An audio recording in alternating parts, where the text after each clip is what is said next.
So I've been sleeping and hiking all night, kind of a mixture of both as I got very tired. I did plan to hike all night, but I got very tired. I had to fall to sleep and rest. That's what that kind of heat does to you. I'm just walking out now. The key way to get out of any kind of situation in terms of an environment is to try to go downhill. Generally, best way to get out of any situation is to generally go downhill. Downhill is where people are, where rivers are, where anything is. You know, people generally don't build cities on a mountain. They normally build them at the bottom. I'm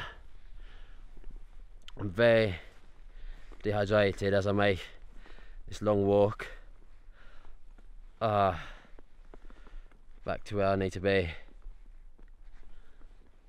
Things you want to listen out for are roads. I don't know whether I can. I feel like I can hear one. I can't see it. I feel like I can hear one. My son.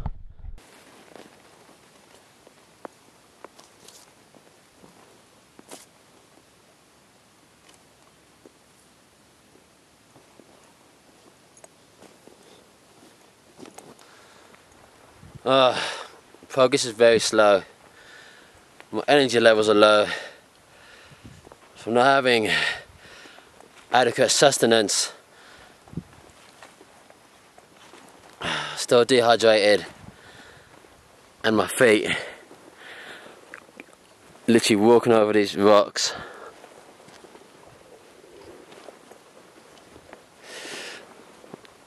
They kind of dig in, just digs into your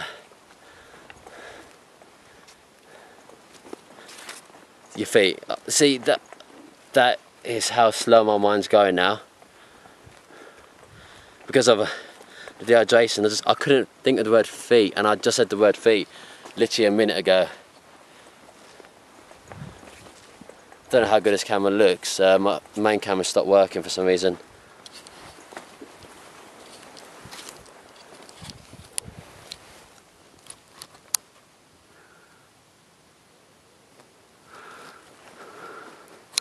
Yeah, I made it to day 3. It's a slow walk out. I've been so lucky with the weather, you know. As hard as it's always going to be hot, but I've had plenty of time where the weather and the clouds have been overcast. So I'm very thankful for it. If that wasn't the case, I would not have survived it so well. Yeah, I would have survived it, I think, but because I know where I am and know what I'm doing, but I would have, you know, struggled a lot more. It's been lucky it even drizzled the first day, and I think there was a bit the other day as well. Not really enough to drink though, unfortunately, because you'll just go to the ground and that was it.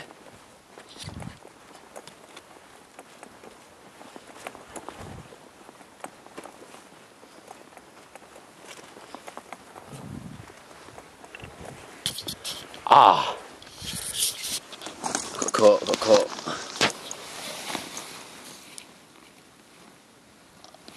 See one of those again.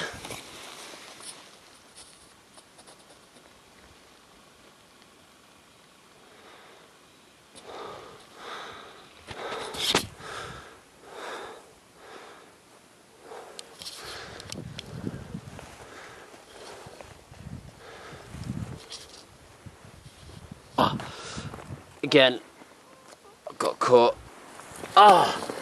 Something sharp.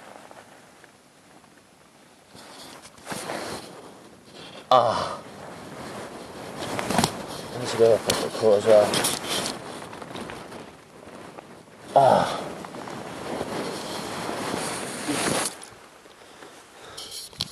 They are painful.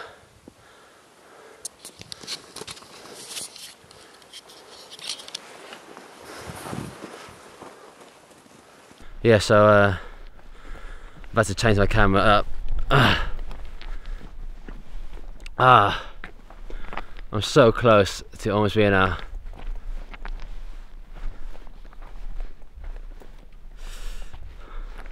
And what I can do to minimise moisture loss is cover my mouth.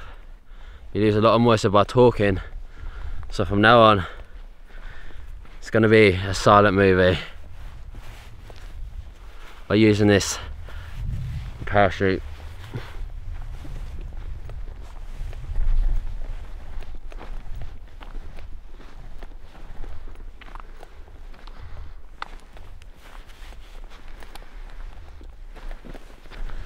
Another method is also breathe through your nose rather than your mouth. Just keep your mouth shut.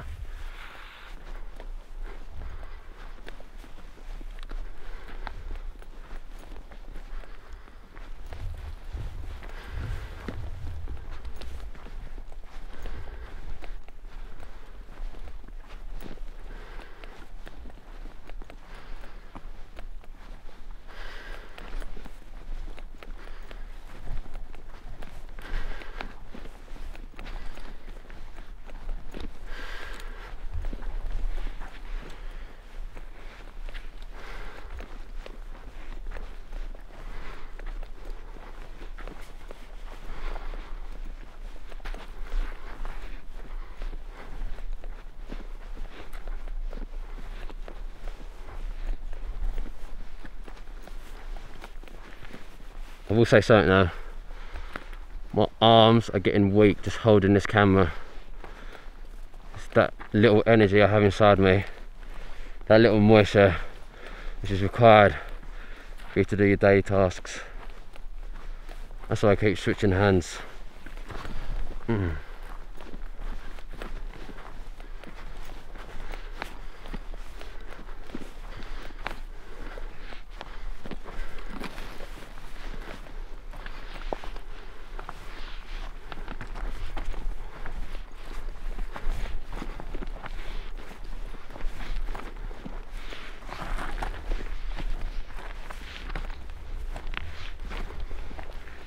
And as you can notice, I've gone to a single camera setup, as you know, my energy levels are much too drained, especially when I'm walking. I can't afford to be walking forwards and backwards, setting up new shots constantly.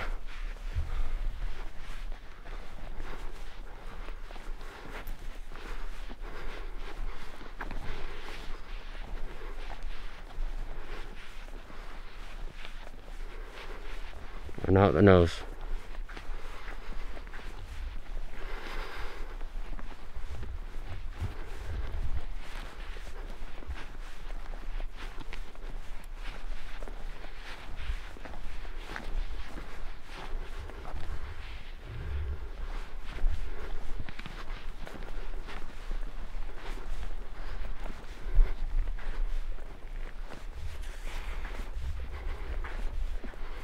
This also protects your mouth from getting any dust inside it as well.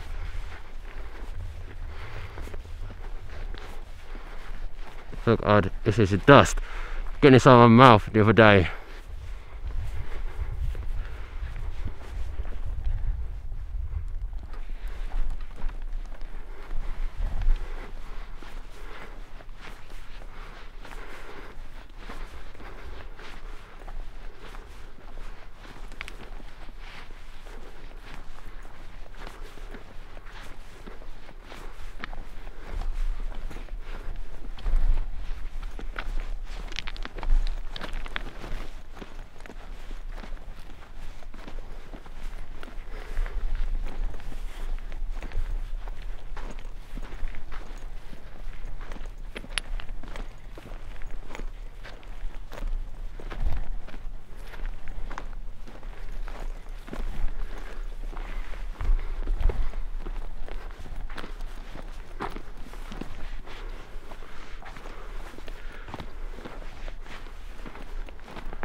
this, whilst it is nylon, will keep the sun off me.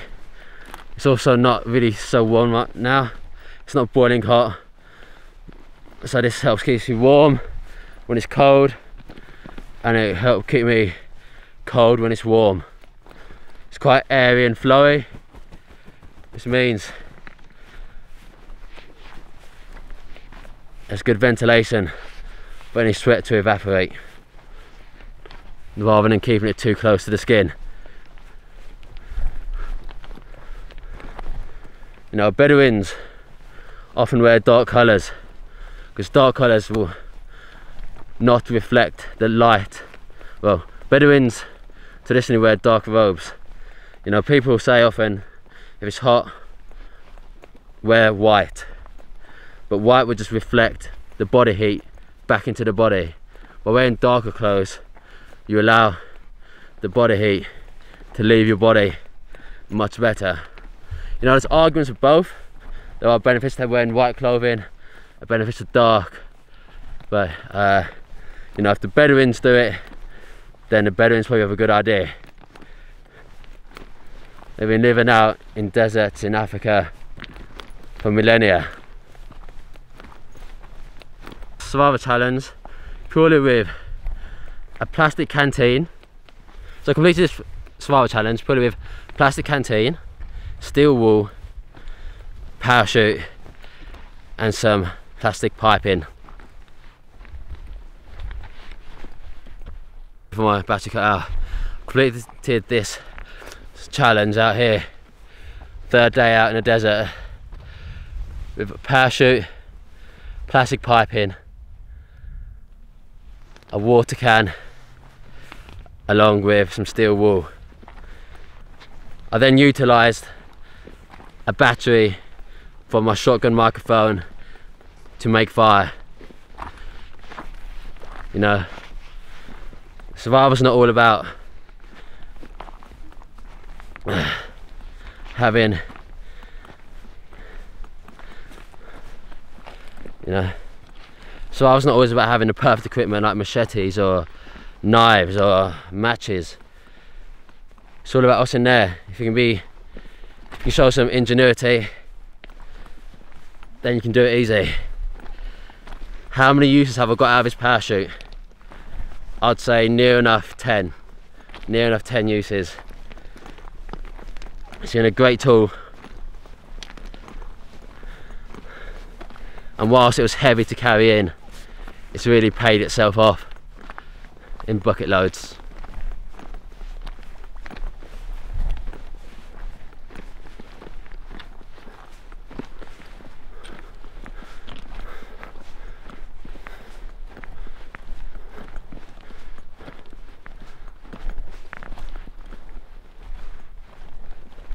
And there we go. There is the haven.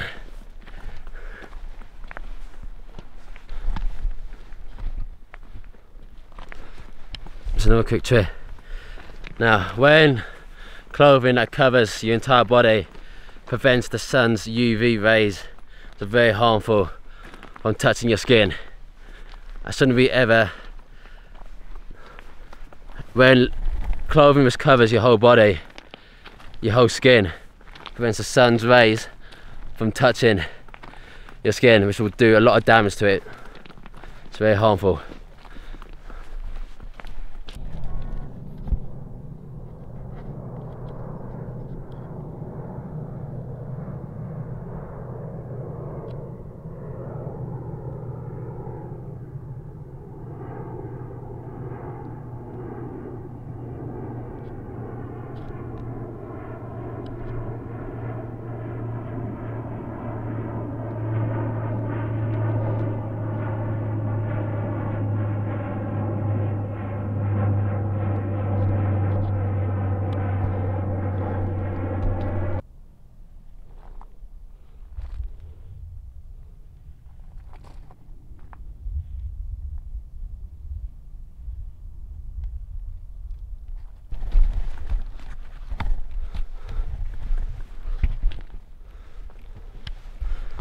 Don't forget Often in a desert, if something looks 1 mile away, it's probably at least 2 miles away. So you don't want to get your hopes up high about how fast you reach a destination, but I feel like I'm getting close. Because things generally look closer if you can see them. Because deserts are often quite flat, and you can see quite far. You feel like just because you can see it, it must be close. But that's not true. It's like in towns and cities, if you can see something that's close, because everything's just like built next to your face. But out in the desert, it's spread out so far and wide.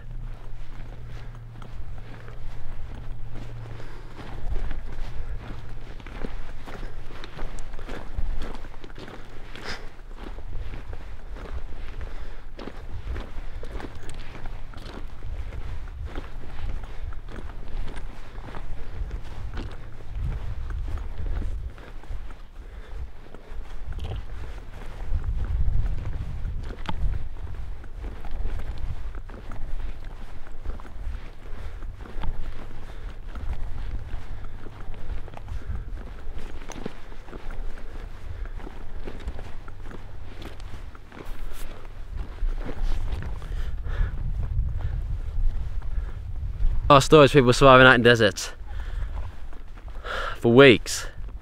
So this is one Sahara desert marathon runner who got lost off his trail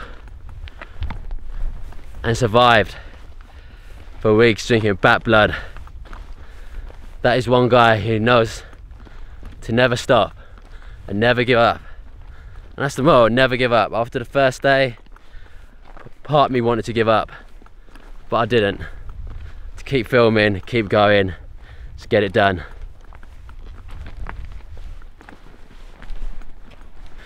Goes to show, if you can use shade correctly, you can really minimise your water loss. If you're clever, get your head screwed on, you can do it. It's not a long-term solution, but in the short term it can work. There we go. So close to my destination now. It's edging closer. It's an inevitability now.